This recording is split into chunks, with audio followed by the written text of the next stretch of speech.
খাদিজা বললেন, মা আগে শোনো, যখন রাখাল ছিল তখন আমি বেলকনির মধ্যে আরাম করতেছিলাম আমার দাসীকে নিয়ে। আমার দাসী তখন আমার চুল বিলাই দেয়, চুলের মধ্যে তেল দিয়ে দেয়। এমন সময় দেখি দুপুর বেলায় সমস্ত রাখালগুলো ঘরের মধ্যে আরাম করতেছে। খাদিজাতুল কুবরা চমকে গেল। হাজার হাজার উট দুম্বা মাঠে ময়দানে, আর সেই উট দুম্বাকে চড়ানো বাদ দিয়া রাখালগুলো দুপুর বেলায় ঘরের মধ্যে আরাম করে। রাখালের সর্দারকে তলব করলেন। রাখালের সর্দার খাদিজার সামনে দাঁড়ায় বলে, মালকিন, এই দুপুর বেলায় আমারে ডাকলেন কেন? বলে, ডাকার কারণ হলো হাজার হাজার উট দুম্বা মাঠে ময়দানে, আর তোমরা দুপুর বেলা আরাম করো, ঘুম পাড়ো, তাহলে আমার উট দুম্বার খবর কি? রাখালের সর্দার বলে, মালকিন, ও মালকিন, এমন একটা রাখাল আমরা পেয়েছি ভাগ্য গুণে। সুবহানাল্লাহ খান, এমন একটা রাখাল পেয়েছি ভাগ্য গুণে। আপনার উট দুম্বা দেখতে 100 রাখাল দিয়েও কন্ট্রোল করা যায় না। আর ওই রাখাল যখন চাকরিতে জয়েন করেছে, ওই রাখালের চেহারা দেখে, কথা শোনে, আপনার উট দুম্বাগুলো সব ভদ্র হয়ে গেছে। চেহারা দেখে আর কথা শুনে, কথা। খাদিজা কয়, জন্তু জানোয়ার কোনোদিন মানুষ রাখালের বাধ্য হয়? এই গাঁজাখুরি গল্প, গাঁজাখুরি। রাখালের সর্দার বলে, বিশ্বাস যদি না হয় তাহলে আপনি তদন্ত করে দেখতে পারেন, তদন্ত করে দেখতে পারেন, কিংবা তদন্ত কমিটি করতে পারেন। আপনি মালকিন, আপনাকে তদন্ত করতে কেমনে বলবো? আপনি তদন্ত কমিটি করেন। আমাদের বাংলাদেশে এরকম তদন্ত কমিটি আছে না নাই? খাদিজা বলতেছে, কাকে তদন্ত করতে পাঠাবো? সে যদি রাখালের শত্রু হয়, সে যদি রাখালের শত্রু হয়, কাকে? আলেমদের তদন্ত কমিটি করব। সে যদি আলেমের শত্রু হয়, আমাদের বাংলাদেশে চোরের তদন্ত নাই, কোনো ডাকাতের তদন্ত নাই, অনেক ইমাম মুয়াজ্জিনের তদন্ত কমিটি আছে। ধরে এখন ঠিক কিনা? ইমাম সাহেব মসজিদের মধ্যে কি কয়, কি ওয়াজ করে, সেইটার তদন্ত হচ্ছে। ইমামের দাড়ি এক মুষ্টির নিচে না উপরে, তার তদন্ত হচ্ছে। একজন ওই দূরে থেকে মুঠ, মানে ইমামের দাড়ির দিকে, ইমামের দাড়ি এই এক মুষ্টির নিচে না উপরে, এই দাড়ি। তো বলতে, ভাই এটা কি দেখতেছে? বলে, আল্লাহ রাসূল বলেছে কমপক্ষে এক মুষ্টি দাড়ি রাখা লাগবে। তো হুজুরের দাড়ি তো ছোট দেখা যায়। তখন বলতেছে, তোর দাড়ি আমার নাই, তাই বলে হুজুরের থাকা লাগবে না? আজকে সভাপতি সাহেবের নাই, তাই বলে প্রধান বক্তার থাকা লাগবে না? আপনারাই করেন। খালি যদি আমি আমার ওই সোহান ভাইয়ের মতন কামিয়া এসে ওয়াজ শুরু করতাম, একটাও আপনার থাকতেন না। না না না না, এই দাড়ি কামা বক্তার ওয়াজ শোনা যাবে না, দরকার কথা ঠিক। কিন্তু সভাপতি দাড়ি কামান থাকলে অসুবিধা নাই, প্রধান অতিথির দাড়ি না থাকলে কোনো অসুবিধা নাই, কিন্তু প্রধান বক্তার তদন্ত আছে। জোরে কোন কথা ঠিক কিনা? খালি যদি একটু ছোট হয়, খালি ছোট হলেই কবি, ও রে সুল্লু বক্তা, দেখছেন? জোরে গেলে বল দাওয়াত পাশে, আসতে গেলে কথায় খাওয়া গেছে। বর্তমানে আলেমদের এরকম তদন্ত আছে। জোরে খান আছে না নাই? হুজুর জোরে যাচ্ছে, কয় সামনে পাড়ার দাওয়াত পাশে, তাছাড়া এত জোরে যাই, আসতে গেলে কয় পিছনে পাড়ার কথায় খাওয়া খাসে রে, লুলবার পারতেছে না। এখন আপনারা বলেন, এরা কি আলেমের শত্রু নয়? এখন শত্রু নয়। এদেরকে যদি তদন্ত কমিটির সদস্য করা হয়, তাহলে আলেমদের পক্ষে কোনোদিন তারা ভালো রিপোর্ট দিবে না। খাদিজা বলতেছে, কোনো তদন্ত কমিটি নয়, আমি নিজেই তদন্ত করতে চাই। মা খাদিজাতুল কুবরা নিজেই তদন্ত করতে গেছে। তদন্ত করতে গিয়ে দেখে সূর্যের তাপে পাহাড় পোড়া গন্ধ আসতেছে, সূর্যের তাপে বালু গরমের একটা গন্ধ আসতেছে, পোড়া পোড়া। কিন্তু তাকায় দেখো, ওই রাখাল দাঁড়িয়ে আছে, ওই রাখালের গায়ে সূর্যের রোদের কোনো চিহ্ন না। খাদিজাতুল কুবরা চিন্তা করে, কে ছায়া দিল এ রাখালকে, কে ছায়া দিল? আর একটু নিকটে গিয়ে তাকায় দেখে এক খণ্ড মেঘ ওই 25 বছর রাখালের মাথার উপরে ছায়া দেয়। খাদিজা বলে, ফাতেমা,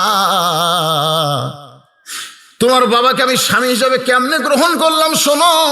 আমি আশ্চর্য হয়ে গেলাম। কিছুক্ষণ পরে দিকে রাখাল বসলো, ওই মেঘটা নিচের দিকে চলে আসলো। আমি আরো একটু করে গেছি, এই মাত্র এমন সময় তোমার বাবার মাথার চুল দাড়ি নড়তেছে। সেই চুল দাড়ি নড়ার বাতাস আমার নাকের ভিতরে, ও যেন বাতাস নয়, মিষ্কাম্বরের সুগন্ধ আসতেছে। দুনিয়ার কোনো বাতাস নয়, এই বাতাস যেন আল্লাহ জান্নাতের দরজা খুলে দিয়েছে। আমি আর একটু নিকটে গেলাম, আস্তে আস্তে নিকটে গিয়ে দেখি 25 বছরের রাখাল। উট দুম্বা কেন বাধ্য? খাইতে বললে খায়, যাবার করলে চলে যায়। আমি রাখালের মুখের দিকে তাকায় দেখি 400 গ্রহ তারা, তারি নূরের ইশারা, নইলে যে অন্ধকারে ডুবিত এই ধরনী। সবাই বলেন নবী মোর পরশমণি, নবী মোর সোনার খনি, নবী নাম ভাবে যেজন সেই তো দোজা। সে নামে সুর ধরিয়া পাখি যায় গান করিয়া, সে নামে সুর ধরিয়া পাখি যায় গান করিয়া, সে নামে আকুল হলো, সে নামে আকুল হলো মওলায় আমার কাদের গনি। নবী মোর পরশমণি, নবী মোর সোনার খনি, নবী নাম ভাবে যেজন সেই তো দোজা আনের ধ্বনি। নিদানে আখেরাতে তরাইতে পুলসিরাতে, কান্ডারি হইয়া নবী পার করিবেন সেই তরণী। আলহামদুলিল্লাহ। খাদিজাতুল কুবরা এক দৌড়ে বাড়িতে চলে এসে দরজা বন্ধ করে দেয়। যেই দাসী মাথার চুল আশ্রয় দিচ্ছিল সেই দাসী বলে, মালকিন রাখালের তদন্ত করতে গেলেন, তদন্তের রিপোর্ট না দিয়ে দরজা কেন বন্ধ করে দিলেন? খাদিজা বলে, দাসী রে, তদন্তের রিপোর্ট হলো রাখালের চাকরি ক্যান্সেল করে দিল। রাখালের চাকরি ক্যান্সেল, এক ছোট বাচ্চা না বুঝা গায় সুবহানাল্লাহ। আসলেই তো তাই, রাখালের চাকরি ক্যান্সেল করে দিলাম। দাসী মূর্খ মানুষ না বুঝে কানতে কানতে আবু তালেবের কাছে গিয়ে বলে, মুরব্বী আপনার এতিম ভাতিজাকে কেমন ভাবে লালন পালন করলেন, আজকে খাদিজা কি দেখলো রাখালের চাকরিতে ক্যান্সেল হয়ে গেল। চাকরি ক্যান্সেল। আবু তালেব নবীর ঘরে গিয়ে দেখে 25 বছরের যুবকের দর দর করে পানি পড়তেছে। আবু তালেব বলে, বেটা কি অপরাধ করলি? খাদিজা রাখালের চাকরি ক্যান্সেল করে দিল। নবী কান্দের বলে, চাচা আমি কোনো অপরাধ করিনি, কি কারণে ক্যান্সেল করলো আপনি খোঁজ নেন। আবু তালেব খাদিজার বাড়িতে এসে দেখে সুন্দর করে খাদিজা একটা চেয়ার সাজায় রাখছে। খাদিজা জানে যে আবু তালেব তো অবশ্যই আমার বাড়িতে আসবে। যেই মাত্র ঘরের মধ্যে খাদিজা হাতটা ধরে বলে, চাচা মেহেরবানি করে আপনি একটু চেয়ারে বসেন। আবু তালেব বলে, মা আমার এতিমকে চাকরি থেকে ক্যান্সেল করে দিয়া আমার চেয়ারে বসাই বাপ, আমি আমার এতিমকে এত ভালোবাসি, আমি চেয়ারের মধ্যে বসতে পারবো না। খাদিজা বলে, চাচা আপনার এতিমকে, আপনার রাখালকে চাকরি ক্যান্সেল করার কারণ হলো আমি তাকে আমার স্বামী হিসাবে গ্রহণ করতে চাই। কত বড় খোঁজখবরই মা খাদিজাকে আল্লাহ নবী দিয়ে দিলেন। সঙ্গে সঙ্গে খাদিজাতুল কুবরা নবীর হাতটা বুকের মধ্যে নিয়ে আদর সোহাগের মতন মহব্বত করে বুকের মধ্যে নিয়ে যখন আর একটু কান্দে, রাসূল বলে, খাদিজা আর তো কান্দার দরকার নাই, আবার কেন আপনি এমন করে কান্দেন? খাদিজা বলে, রাসূলুল্লাহ আপনার কথা আমার বিশ্বাস হয়, কিন্তু আমার মনের একটু কল্পনা, আপনার কাছে যদি আমি কিছু চাই আপনি কি এই বয়সে আমার একটু দিবেন না? খাদিজা কিন্তু নবীর কাছে কিছুই চাই নাই, সব নবীকে দিয়ে দিছে। ধরে খান সুবহানাল্লাহ। মানে খাদিজার সহায় সম্পত্তি যা ছিল সব আল্লাহ নবীকে দিয়ে দিছে। সুবহানাল্লাহ কর না কেন? কারণ মা খাদিজার সঙ্গে যখন নবীর বিবাহ হয়েছে, ওই বিবাহের পরে মক্কার কিছু নেতারা তাদের মন খুব খারাপ। ওই আবু জেহেল, উতবা, সাইবা, আবু সুফিয়ান এরকম খুব ডাকসাইড নেতা যারা, তাদের মন খুব খারাপ যে আমাদের মতো নেতা থাকতে, এত ধনী থাকতে একটা গরিব এতিমকে খাদিজা বিয়া করলো, খাদিজার জীবনটাই নষ্ট। খাদিজার জীবনটা কি? জীবনটাই নষ্ট হয়ে গেল। নেতারা যখন এইরকম বলা বলি শুরু করলো, এই কথাটা আস্তে আস্তে খাদিজার কানে আসলো যে আমার জীবনটাই আমি নষ্ট করছি, আমার জীবনটাই নষ্ট। এই জন্যে ওই আবু জেহেল, উতবা, সাইবা সবাইকে খাদিজা একদিন দুপুর বেলায় খাবার দাওয়াত দিছে। নেতারা দাওয়াত পেয়ে খাদিজার বাড়ির দিকে আনন্দ নিয়ে আসতেছে। তাদের মনে ধারণা আজকে হয়তো খাদিজা তার ভুল বুঝতে পেরে ওই অনাথ এতিমকে তালাক দেবে, এইরকম মনে করে সব নেতারা যখন খাদিজার বাড়িতে, এমন সময় খাদিজাতুল কুবরা ওই নেতাদের সামনে উপস্থিত হয়ে বললেন, আপনারা রাস্তাঘাটে চাষ কলে দোকানপাটে বলা বলি করেন, আব্দুলের এতিম পোলাকে বিয়ে করে আমি ঠকে গেলাম, আমার জীবনটাই নাকি নষ্ট হয়ে গেছে, এই জন্যই আপনাদেরকে আমি দাওয়াত দিয়েছি। ওগো মক্কার নেতারা, সত্যি করে বলেন তো আমার জীবন কি নষ্ট হয়ে গেছে? আব্দুলের এতিম পোলাকে বিয়ে করে আমি ঠকে গেছি।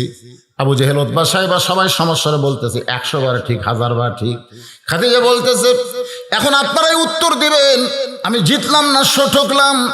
1 নম্বর প্রশ্ন হলো, আপনারা সকলেই বলেন তো আব্দুল্লাহর এতিম পোলার বংশের দাম বেশি না আমার বংশের দাম বেশি? হিসাব করে বলবেন কার বংশের দাম বেশি। সমস্ত নেতারা বলতেছে খাদিজা তোমার বংশ নয়, কিয়ামত পর্যন্ত আব্দুল্লাহর এতিম পোলার বংশের মতন দামি বংশ এই পৃথিবীতে আর কোনোদিন হবে না। সুবহানাল্লাহ। খাদিজা বলতেছে তাহলে আপনারাই চিন্তা করেন, উচ্চ বংশের একজন ছেলে আমার স্বামী, আর নিম্ন বংশের মেয়ে হলাম আমি তার বিবি, এদিক দিয়ে কে জিতলো কে ঠকলো? সমস্ত নেতারা বলতেছে খাদিজা এই দিক দিয়ে তো আপনি জিতে গেছেন। খাদিজা বলতেছে আমার 2 নম্বর প্রশ্ন হলো, আপনারা বলেন তো আমার চেহারা সুন্দর না আব্দুল্লাহর এতিম পোলার চেহারা সুন্দর? 2 জনের দিকে তাকায় বলবেন কার চেহারা কেমন সুন্দর। সমস্ত নেতারা চিল্লায় বলে খাদিজা শুধু তোমার চেহারা কেন, পৃথিবীর সমস্ত সৌন্দর্য যদি এক পাল্লায় দেওয়া হয় আর আব্দুল্লাহর এতিম পোলার চেহারা যদি অন্য পাল্লায় দেওয়া হয়, সমস্ত চেহারার চাইতে আব্দুল্লাহর এতিম পোলার চেহারা সুন্দর হবে।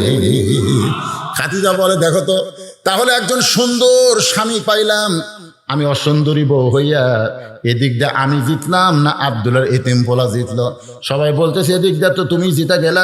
এবার খাদিজা বলতেছে আমার 3 নম্বর প্রশ্ন হলো, তোমরা বলো তো আমার বয়স বেশি না আব্দুল্লাহর এতিম পোলার বয়স বেশি?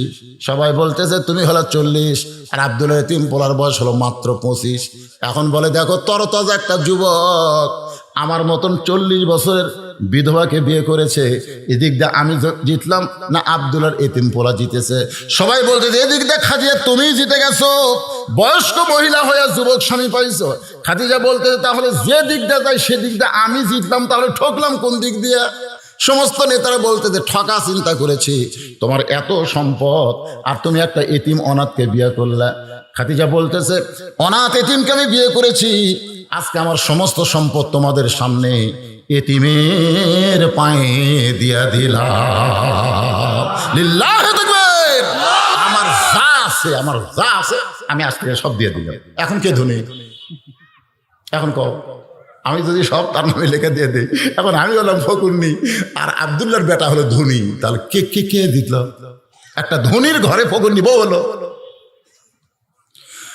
সমস্ত নেতারা মুখ কেলায় ঘর থেকে বার হয়ে যায়। এই জন্যে খাদিজা সাধারণ কোনো নারী না, তার ডিগ্রি হলো খাদিজাতুল কুবরা। জোরে বলেন সুবহানাল্লাহ। খাদিজা বলতেছে রাসূলুল্লাহ আপনার কথা আমার বিশ্বাস হয়, অন্ধকার কবর আল্লাহ আমার জান্নাত বানায় দিবে, কিন্তু আপনার কাছে যদি আমি কিছু চাই আপনি কি আমার দিবেন না? সঙ্গে সঙ্গে নবী 3 বার বললেন নাউজুবিল্লাহ নাউজুবিল্লাহ নাউজুবিল্লাহ 3 বার। কয়বার? এখানে কিন্তু আমাদের শিক্ষা দিতে হবে। কি শিক্ষা? এখানে নবী নাউজুবিল্লাহ বলার কারণ হলো আল্লাহ ছাড়া অন্য কারো কাছে চাওয়া যাবে। আমি প্রথম 11 সালে যখন হজ করতে গেছিলাম, আমরা তো চাই না, আমরা কবর জিয়ারত করি, এরকম জিয়ারত করি না ভাই, আল্লাহর কাছে জিয়ারত করি। তো কবরের পাশে গিয়ে দোয়া দোয়া করে আল্লাহুম্মা আমিন। তা আমি নবীর রওজার পাশে গিয়ে কেবল হাত তুলছি এরকম করে। অভ্যাস আছে তো, যত বড়ই বক্তা হয় আর হুজুর হই, একটা অভ্যাস নাই? তো অভ্যাসে নবীর কবরের পাশে গিয়ে রওজার পাশে গিয়ে কেবল হাত তুলছি। ইতিমধ্যে মদিনার পুলিশ এসে আমার হাতের উপর লাঠি দিয়ে ঠেলা দেয়, মানো কুল্লু হারাম মানো। আমি মনে মনে করি তুই একটা সাধারণ পুলিশ রে, আর আমি হলাম কত বড় বক্তা। তুই একটা পুলিশ হয়ে আমার হাতের উপর লাঠি মারিস, এটা আমি মনে মনে করি। কিন্তু আমার ইমান বলতেছে তুমি যত বড়ই ইমান হও, তুমি যত বড়ই বক্তা হও, এই পুলিশের চাইতে তোমার ইমান দুর্বল। কারণ এই পুলিশের বিশ্বাস হাত তুলতে হবে কেবলমাত্র কার কাছে? ইয়্যাকা না'বুদু ওয়া ইয়্যাকা নাস্তাঈন। কে একসাথে এইদিকে এশার নামাজের আযান একসাথে হয় না? এইদিকে একটা হয়ে গেল, আবার শুরু করলো রে বাবা। আর মাইকের সাউন্ড মনে একটু বাড়াছে মনে হচ্ছে, একটু বাড়াছে। আপনারা কি আমার কথা বুঝতে পারতেছেন? হ্যাঁ, আচ্ছা ঠিক আছে, বুঝতে পারলেই হলো। লা ইলাহা ইল্লাল্লাহ, লা ইলাহা। যারা দাঁড়িয়ে আছেন আপনার বসেন, জায়গা আছে বসেন। আপনি যদি সারা জীবন দাঁড়িয়ে থাকেন আপনার কোনো সওয়াবের খবর নাই, আর 1 ঘন্টা বসেন 60 বছর নফল ইবাদতের সওয়াব আল্লাহ দিয়ে দিবে। ধরে কোন সুবহানাল্লাহ। এই জন্য কোরআনের মাহফিলে দাঁড়া থাকবো না, বসবো। বসা লাগবে, বসাটাই আদব। আদব হচ্ছে বসা। যারা আসবেন আসার পরে দাঁড়িয়ে না থেকে আপনারা বসবেন। আল্লাহর নবী বললেন খাদিজা নাউজুবিল্লাহ নাউজুবিল্লাহ নাউজুবিল্লাহ 3 বার। নাউজুবিল্লাহ বলার কারণ হলো নবী বুঝাইলেন একমাত্র আল্লাহ ছাড়া অন্য কারো কাছে চাওয়া যাবে, জোরে কোন চাওয়া যাবে নাকি? খাদিজা বললেন ইয়া রাসূলুল্লাহ, আপনি হলেন ভিতরের জ্ঞানী আর আমি খাদিজা হলাম বাহিরের জ্ঞানী। আপনি শুধু ভিতরের জ্ঞান অর্জন করেছেন, বাহিরের কোনো জ্ঞান আপনার নাই। আসলে আমাদের নবীকে আল্লাহ তাআলা এমন জ্ঞান দিয়েছেন, মা ইয়ান্তিকু আনিল হাওয়া ইন হুয়া ইল্লা ওয়াহয়ুন ইউহা। মানে নবী আল্লাহ যেটা বলেন নবী সেটাই বলে। জোরে কোন সুবহানাল্লাহ। নবী নফসের খাইশে পড়ে ইচ্ছা মতো একটা কথাও বলেনি। এই জন্য নবীর প্রত্যেকটা কথাই হলো আল্লাহর ওহী। জোরে কোন সুবহানাল্লাহ। তো নবী শুধু ভিতরের জ্ঞান জানে, বাহিরের জানে না। খাদিজা বলে রাসূলুল্লাহ, আপনার কাছে যা চাবো তা যদি আল্লাহর না থাকে তাহলে আল্লাহ কেমনে দিবে? আপনার কাছে আমি যা চাবো তা যদি আল্লাহর না থাকে তাহলে আল্লাহ কেমনে দিবে? নবী বলতেছেন খাদিজা আল্লাহর নাই এই কথা মুসলমানের বলাও জায়েজ নাই, আল্লাহর নাই এ কথা কেমনে বলো? খাদিজা বলতেছে হুজুর তাহলে আপনার উপর যে সূরা ইখলাস নাজিল হলো এর ভিতরেই তো আল্লাহর অনেক কিছুই নাই। লাম ইয়ালিদ ওয়া লাম ইউলাদ ওয়া লাম ইয়াকুল লাহু কুফুয়ান আহাদ। আল্লাহর সমকক্ষ কেউ নাই, আল্লাহর কোনো সন্তান কথা কয় না, আল্লাহর কোনো বাপ মাও নাই, আল্লাহর মৃত্যু, আল্লাহর বউ, তো অনেকগুলোই তো আল্লাহর নাই। আমাদের আছে কিন্তু আল্লাহর নাই। এদিক দিয়ে আল্লাহ স্বয়ং সম্পন্ন হওয়ার ভালো না। আল্লাহর মৃত্যু নাই রে, মৃত্যুর কি মজা সেটা বুঝবে মুসলমান। জোরে কোন কথা ঠিক কিনা? মৃত্যুর কিন্তু একটা মজা আছে।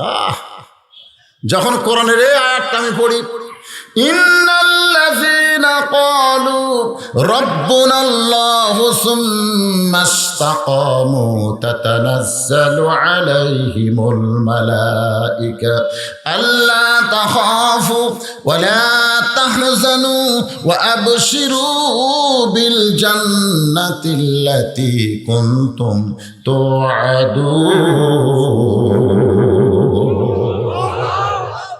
নিশ্চয় যারা আল্লাহকে রব বলে স্বীকার করে এর প্রতি যারা অটল থেকেছে, আল্লাহ যা করতে বলেছে তাই করেছে, আল্লাহ যেটা নিষেধ করেছে সেটা করে নাই, এর প্রতি যারা ইস্তেকাম থেকেছে, আল্লাহ বলেছেন তারা যখন মৃত্যুর বিছানায় শায়িত হবে, আমাদের সকলের সামনে মৃত্যু আছে না নাই? এই মৃত্যুর বিছানায় আমরা যখন শায়িত হব ওই সময় আল্লাহ তাতানাজ্জালু আলাইহিমুল মালায়েকা, আল্লাহ তার জন্য রহমতের ফেরেশতা নাজিল করবেন। সুবহানাল্লাহ। আপনারা কি বোঝেন? আমরা বুঝি মৃত্যুর সময় একটা ফেরেশতা আসবে, তার নাম হলো আজরাইল, যার কোনো দয়া মায়া নাই, ঠিক করে বলেন। যার কারণে আমরা এবার গজল গাই, এবারের মতো ফিরে যাও রে আজরাইল। আজরাইলকে আমরা ফিরে যেতে বলি কারণ আজরাইলের কোনো দয়া নাই, কি নাই?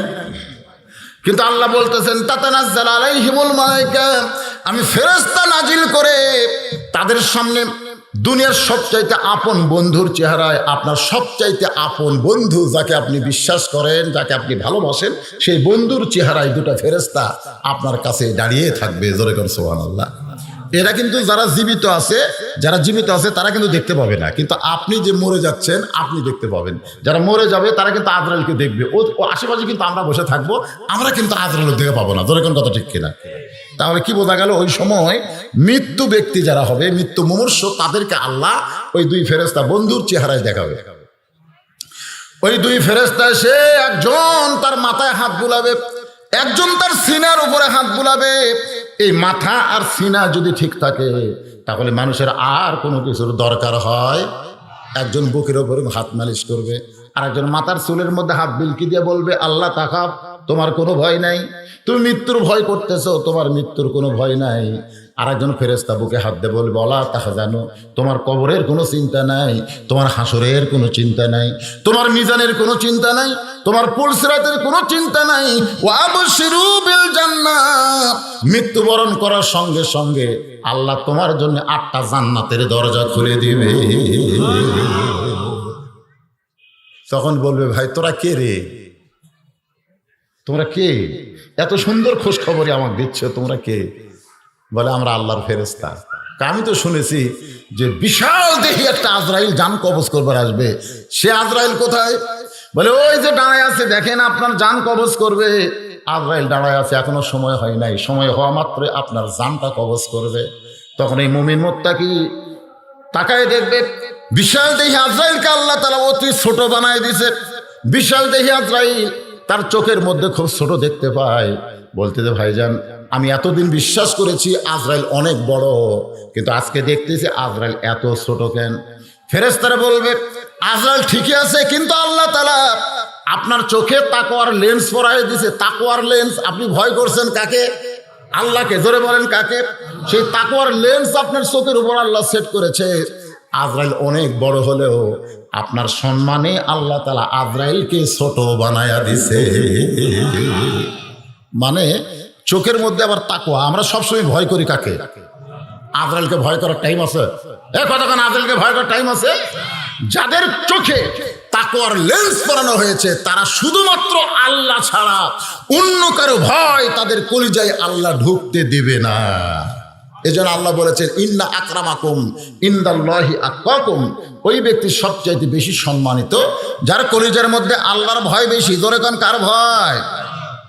তখন বলবে কে রে, এতদিন ধরে শুনলাম যে সমস্ত দরিয়ার পানি নাকি আজরাইলের মাথা দিলে নাভি পর্যন্ত ভিজবি না, আজকে বোমবাটিটা কি দেখি?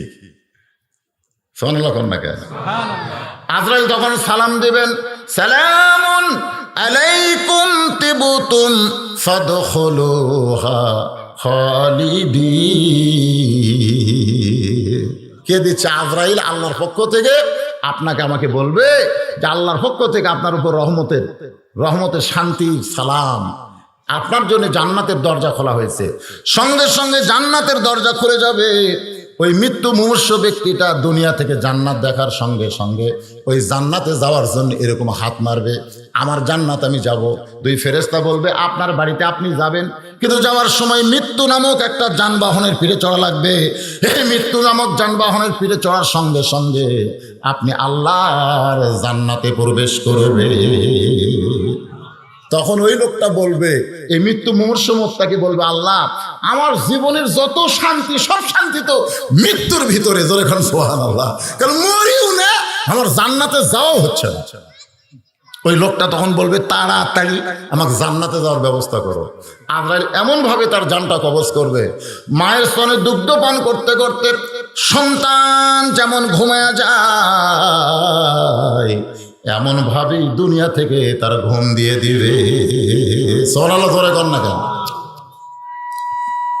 এ তোর ছিয়া কুটি গেল রে। রে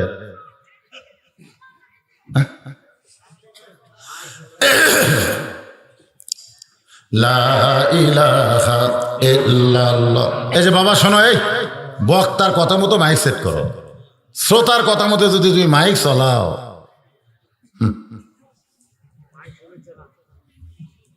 চলে নাকি? আমার কথাকে আপনি শুনবার পাচ্ছেন না?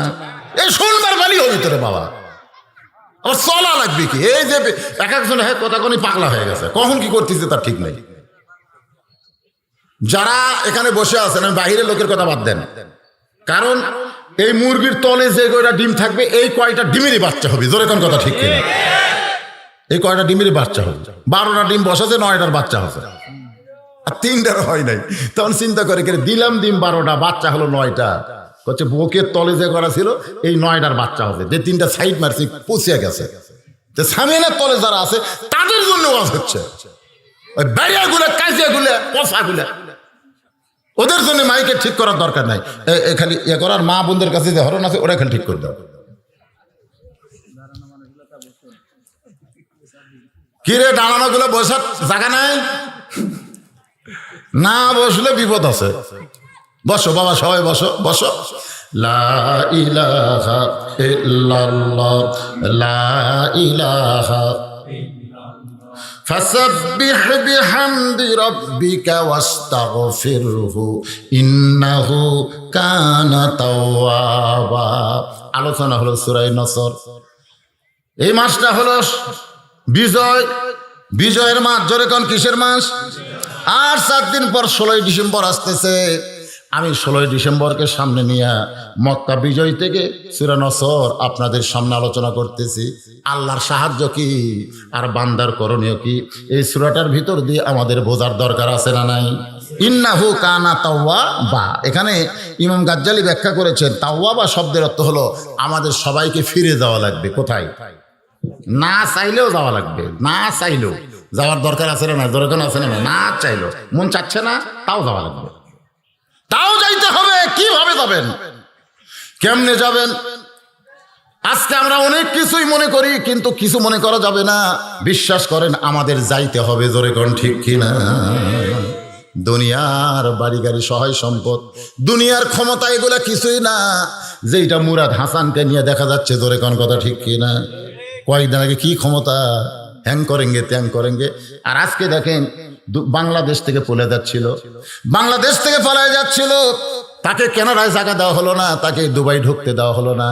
আর বাংলাদেশে বিমানবন্দরে নামবে, সেখানেও পর্যন্ত তাকে নামতে দিবে না। এত ক্ষমতা কোথায় গেল? আমাদের বিশ্বাস করতে হবে। তো ইজ্জুমান তাশা পড়েন, তো ইজ্জুমান তাশা ওয়া তুযিল্লু মান তাশা বিয়াদিকাল খায়র ইন্নাকা আলা কুল্লি শাইইন কাদির।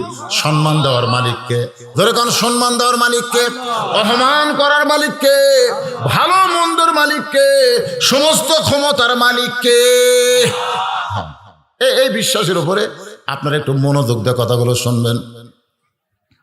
খাদিজা বলতেছে, রাসূলুল্লাহ আমি আপনার কাছে যা চাবো তা যদি আল্লাহর না থাকে তাহলে আল্লাহ কেমনে দিবে? আল্লাহ কেমনে দিবে?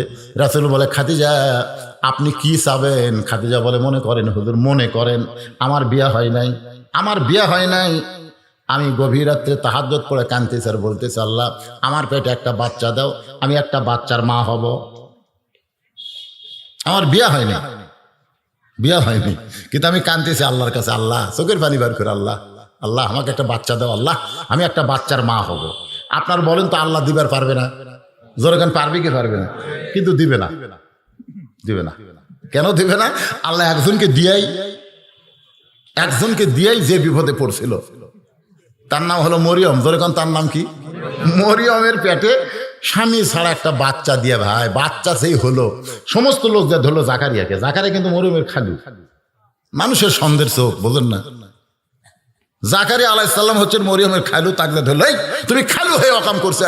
জাকারিয়া মারছে দৌড়, সমস্ত লোক লাঠি না জাকারিয়া আলাইহিস সালামকে গ্রেফতার করতে চায়। জাকারিয়া কান্দের কয়, আল্লাহ কাম করলে তুমি আর পিটন খাচ্ছি আমি।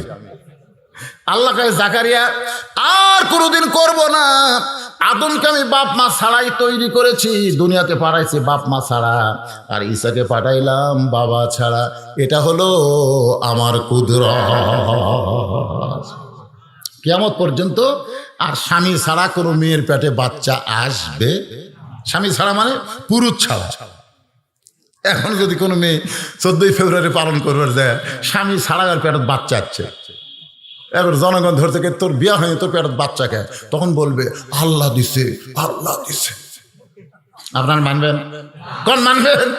ওই যদি বলে মরিয়ম, ওই একটাই কিয়ামত পর্যন্ত আর স্বামী ছাড়া পুরুষ ছাড়া কোনো নারীর পেটে বাচ্চা আসবে না, এ কথা আল্লাহ ঘোষণা করেছে। সুবহানাল্লাহ বলে।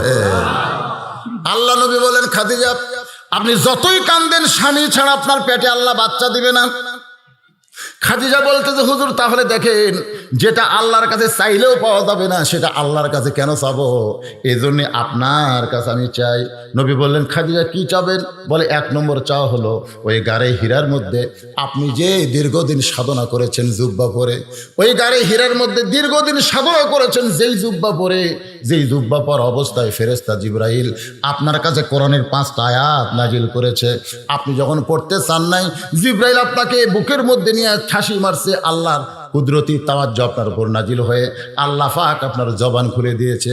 আমি দেখেছি হুজুর ওই গাড়ি হীরা থেকে আপনি আসার পরে আর কোনোদিন গাড়ি হীরায় আপনি যান নাই, ওই গাড়ি হীরার জুব্বাটা আপনি যত্ন করে রাইখে দিয়েছেন। আমার মনের বড় বাসনা, আমি খাদিজা মরে গেলে ওই জুব্বাটা আমার কাফনের কাপড় দিয়া দিবে। আমার 2 নম্বর চাওয়া হলো আপনার পবিত্র হাত দিয়ে খাদিজার দেহখানা কবরের ঘরে নামায় দিবেন। আপনার পবিত্র হাত দিয়া এই খাদিজার দেহটা কবরের ঘরে নামায় দিবেন। আমার 3 নম্বর চাওয়া হলো কবরে মাটি দিয়ে সবাই যখন চলে যাবে এমন সময় আল্লাহ 2টা ফেরেশতা কবরে পাঠাবে। ওই 2টা ফেরেশতা নিয়ে কি আপনাদের চিন্তা হয়? চিন্তা হয়? একজন আমার কয় হুজুর কিসের চিন্তা? প্রশ্ন আউট উত্তর আউট, এই পরীক্ষার কোনো ভ্যালু আছে? ভ্যালু আছে? আমাদের বাংলাদেশের খালি প্রশ্ন আউট হলেই সাথে সাথে সাংবাদিক সম্মেলন, প্রশ্ন আউট কেন হলো রে? ছাত্রকে জীবন নষ্ট। আর আল্লাহ দেখেন আউট করে দিছে, মান রব্বুকা 1 নম্বর প্রশ্ন, অমা দিনুকা 2 নম্বর প্রশ্ন, অমান নাবিউকা 3 নম্বর প্রশ্ন। এখন দেখো আমি আল্লাহ দয়া করে তোমাকে করে প্রশ্ন আউট করে দিলাম, উত্তর লিয়া তোমরা কবরত আসো। তোর কোন কথা ঠিক কিনা? কত দয়াবান দেখছেন, আগে আউট করে দিছে। তাও যেন আমার বান্দারা পরীক্ষায় পাস করে, তারপরেও যে পারবি না, তারপরেও গিয়ে পারবে না। কেন পারবে না? যেই ব্যক্তি নামাজ পড়ে না, যেই নামাজের শুরুতে হচ্ছে আলহামদুলিল্লাহ রাব্বিল আলামিন, রুকুতে হচ্ছে সুবহান রাব্বিয়াল আযীম, সিজদাতে হলো সুবহান রাব্বিয়াল আলা, যেই বলবে মান রব্বুকা তোমার রবকে, বেনামাজি যদি বলে আল্লাহ, পিটন হবি ভাই। আর নামাজি ব্যক্তি যারা, তাদের 1 নম্বরের উত্তর দেওয়া লাগবে না, খালি সিনা টান করে কবরের মধ্যে বসে থাকবে। ফেরেশতার সাথে বসাবি, ওই সিনা টান করে বসে থাকবে। মনকে না কেরে কাকে মান রব্বুকা তো রবকে, সাথে ডান সাইডে নামাজ খাড়া হবে। কাক রব সম্পর্কে প্রশ্ন করতেছ?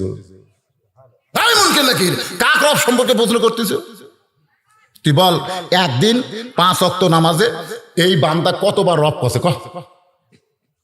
মনকে নাকি আমরা যা নিলে তো ধরিস কে?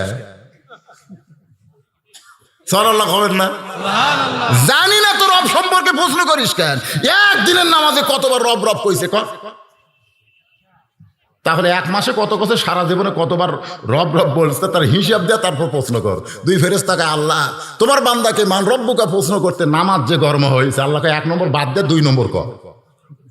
সুবহানাল্লাহ খবর না? খাজিয়াতুল কুবরা বলে রাসূলুল্লাহ, মুনকির নাকির আসিয়া যখন জিজ্ঞাসা করিবে দিন কি তোমার মাবুদকে, বা তখন কি বলিবে? মুনকির নাকির আসিয়া যখন জিজ্ঞাসা করিবে দিন কি তোমার মাবুদকে, বা তখন কি বলিবে? সবাই বলেন আল্লাহ বিনে নাই রে মাবুদ, আল্লাহ বিনে নাই রে মাবুদ। জবানে তাই বলো রে বলো, মুখে আল্লাহ রাসূল সবে বলো, ও মুখে। মাশাআল্লাহ, আসলে আব্দুল আলিমের গানগুলা কলজা ভরা যায়, ঠিক কিনা বলেন? আল্লাহর বান্দার একটু মনোযোগ দিয়ে শুনবেন। খাদিজাতুল কুবরা বলে রাসূলুল্লাহ, কবরে মাটি দিয়ে সবাই যখন চলে যাবে এমন সময় আল্লাহ মুনকির নাকির পাঠায় দিবে। আমি উত্তর দিবার পারবো না, আমার পক্ষ থেকে আপনি একটু উত্তর দিয়ে দেবেন। সঙ্গে সঙ্গে আল্লাহ নবী খাদিজার কপালে চুমাতে বলেন, খাদিজা ওই আল্লাহর শপথ করে বলতেছি, আমার আগে যদি আপনার মৃত্যু হয়, ওয়াল্লাহি আল্লাহর শপথ করে বলতেছি, আমার আগে যদি আপনার মৃত্যু হয় তাহলে আপনার 3টা চাওয়াই আমি পুরা করব ইনশাআল্লাহ। কত সুন্দর কথা নবী কইছে, আর আমরা কত অসুন্দর কথা কই। নবী কইছে আমার আগে যদি আপনার মৃত্যু হয়। নবী তো বললো না যে আপনি তো আমার আগে মরে যাবেন, আপনি আমার আগে মরে যাবেন, না, এ কথা নবী কয়নি। নবী বলেছেন আমার আগে যদি আপনার মৃত্যু হয়। এ কথার দ্বারা নবী বুঝাইলেন কে কখন মরবে এটা আল্লাহ ছাড়া নবীও পর্যন্ত জানে না, কিন্তু আমরা জানি। আপনারা জানেন না? এই যে 4G মোবাইল রাত 3টা পর্যন্ত ফেসবুক চলায়। হয়তো বলবেন হুজুর আপনি কেমনে জানেন? আমরাও তো রাত্রে ওয়াজ করে যখন যাই, আপনাকে এই নাটোর থেকে বগুড়া পর্যন্ত রাস্তা ভাই, মরা মানুষ পর্যন্ত ঘুমোতে গেছে এত নবী। এই রাস্তায় এখন আপনি চলতেছেন, আর রাত্রেবেলা তখন তো ঘুমও ধরবে না, তখন ফেসবুক বার করে একটু দেখি কে কে বন্ধু বান্ধব কি কি হয়। ইতিমধ্যে এক ছেলে বলতে, হুজুর আপনি এত রাত্রে? আমি খেলাম, বাজান আমি তো ওয়াজ করে বাড়ি যাচ্ছি, তোর খবর কি, তুই কেন এত রাত্রে? তখন কয়, হুজুর ঘুম ভেঙে গেছে, আর ঘুম ধরে না। আমি বললাম, কেন বিয়া করিসনি? না হুজুর এখনো হয়নি। এখনো বিয়া হয় নাই, বিয়া হয়নি, যার কারণে ফেসবুকে বউ বানাইছে, ওই প্রেম দিচ্ছে ফেসবুকের উপরে। এরকম আছে না নাই? জোরে করে আছে না নাই?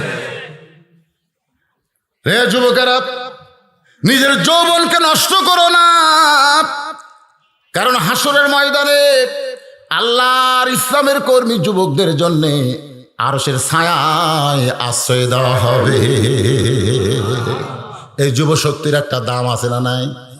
এখন বলেন তো, যুবকের যে চাহিদা, যে চলাফেরা, তাতে মনে হচ্ছে ওরা মরবে। মরবে? জিজ্ঞাসা করা যাবে, কে বাবা তুই যেভাবে চলাফেরা করিস, তোর কি কোনো হুজুর, আমার দাদা বেঁচে আছে, দাদা। এই যে চিল্লাচিল্লি কে করে রে? আমার দাদা জীবিত আছে, আমার বাবা জীবিত আছে, মরলে আমি 3 নম্বর লাইনে আছি। এখন আপনাদের কাছে আমার প্রশ্ন, আপনারা কি দেখছেন? আমি দেখছি অনেক দাদা লাঠির জানাজায় সামিল হয়েছে, অনেক বাবা সন্তানের লাশ কবরের মধ্যে নামায়। এখান থেকে প্রমাণ হয়ে গেল আসার সিরিয়াল আছে, কিন্তু যাওয়ার কোনো সিরিয়াল না। কে কোন মরবো আমরা জানি। এখন আপনি বলেন তো, যে কোনো সময় যদি আমার মৃত্যু হয়, যে কোনো সময় যদি আমার মৃত্যু হয়, তাহলে আমার চাল চলন কেমন হওয়া দরকার? চাষতলে বসতেছে, মানে বাম হাতে সিগারেট, ডান হাতে সিগারেট আর বাম হাতে 4 কাপ লিয়া দেখছি আমি, দেখে কথা এই খাচ্ছে আর বলতেছে, উমুকের ফাঁসি হলো, উমুকের ফাঁসি হলো, উমুকের ফাঁসি হবে, ফাঁসি দিয়ে দম। আমি আস্তে করে বললাম, ভাই কয় কাপ খাচ্ছিস? বলে 1 কাপ খাচ্ছি হুজুর, আরো 2 কাপ খা। তো আমাকে চা খাওয়াবেন মানে? বলে তুই যে সুন্দর কথা বলতেছিস, উমুকের ফাঁসি হলো, উমুকের ফাঁসি হলো, উমুকের ফাঁসি হবে, ফাঁসি দিয়ে দম, মানে ফাঁসি দিবি। এ পর্যন্ত তুই যতগুলো কথা বলছিস উমুকের ফাঁসি, কিন্তু তোর মৃত্যু, তো তোর মৃত্যুর খবর কি? তা কয়, হুজুর আমি তখন মৃত্যু নিয়ে টেনশন করি না, আমার টেনশন খালি ফাঁসি নিয়ে। আমি বলো, পাগলা, ফাঁসির তারিখ আছে রে, মরার কোনো তারিখ নাই। আপনার বলেন তো, ফাঁসির তারিখ আছে না নাই? কিন্তু মরার কোনো তারিখ নাই। এই বাংলাদেশে আমরা যারা মৃত্যুবরণ করতেছি, অধিকাংশই কিন্তু তারিখ ছাড়া, অধিকাংশই বেঈমান হয়ে মারা যাচ্ছে। হয়তো বলবেন, হুজুর বেঈমান হয়ে মরতেছে আপনি কেমনে বোঝেন? ইমাম গাজ্জালি বলেছেন, জীবিত অবস্থায় যে ব্যক্তি সুন্দর ছিল, মরার পরে তার চেহারাটা হয়ে গেল কালো। জীবিত অবস্থায় সুন্দর মানুষ, মরার পরে চেহারাটা কালো হয়ে গেছে, বুঝবেন ওই লোকটা বেঈমান হয়ে মারা গেছে। হুজ্জাতুল ইসলাম ইমাম গাজ্জালি বলেন, যে ব্যক্তি জীবিত অবস্থায় দেখতে খারাপ ছিল, কালো ছিল, কিন্তু মরার পরে তার চেহারাটা ফর্সা দেখা যায়, সুন্দর দেখা যায়, তাহলে বুঝবা ওই লোকটা ঈমান নিয়ে দুনিয়া থেকে বিদায় নিয়েছে। যে কোনো সময় আমাদের মৃত্যু হবে, যে কোনো সময় যদি মৃত্যু হয়, তাহলে আমরা কোনোদিন বলতে পারবো না অহংকারী কথা। আল্লাহ নবী বললেন, খাদিজা আমার আগে যদি আপনার মৃত্যু হয়, তাহলে আপনার 3টা চাওয়াই আমি পুরো করব ইনশাআল্লাহ। আল্লাহ নবী দুনিয়াতে আছেন, মা খাদিজা দুনিয়া থেকে বিদায় নিলেন। মা খাদিজা যখন দুনিয়া থেকে বিদায় নিয়েছে, এমন সময় নবী তাকায় দেখে নবীর বাড়ির মধ্যে 4টা মেয়ে কাঁদতেছে। মা খাদিজার পেট থেকে আল্লাহ 4টা মেয়ে দান করেছেন। 3টা ছেলে দিয়েছিলেন, কিন্তু ছেলেগুলো অকালে চলে গেছে। আর 4টা মেয়েকে আল্লাহ তাআলা হায়াত দিয়েছিলেন। একটা মেয়ের নাম হলো কুলসুমা, একটা মেয়ের নাম হলো জয়নাব, আর একটা মেয়ের নাম হলো রোকেয়া, আর একটা মেয়ে সকলেই জানি নাম হলো খাতুনে জান্নাত ফাতেমাতুজ জোহরা। তাহলে মেয়ে কয়টা? 4 মেয়ে। 3টা মেয়ে কাঁদতেছে, কান্নার শব্দ নবীর কানে আসতেছে। মা মরে গেছে, মেয়েরা কাঁদতেছে, কান্নার শব্দ নবীর কানে আসতেছে।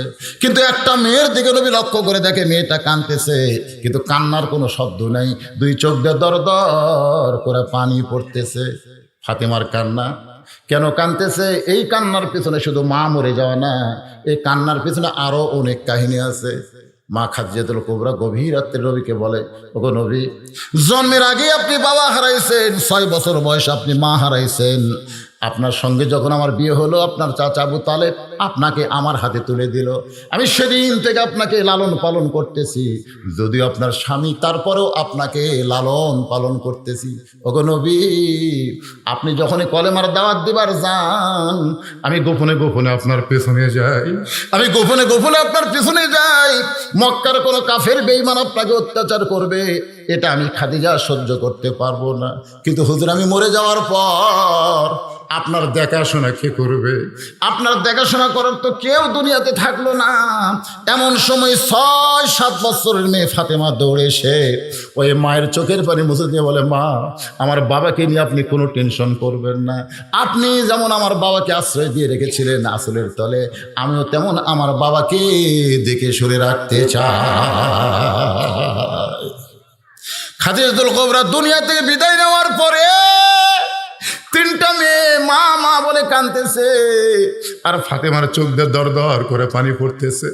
আমার বাবার দেখার আর কেউ থাকলো না রে, 2 চোখ দিয়ে দর দর করে পানি পড়তেছে।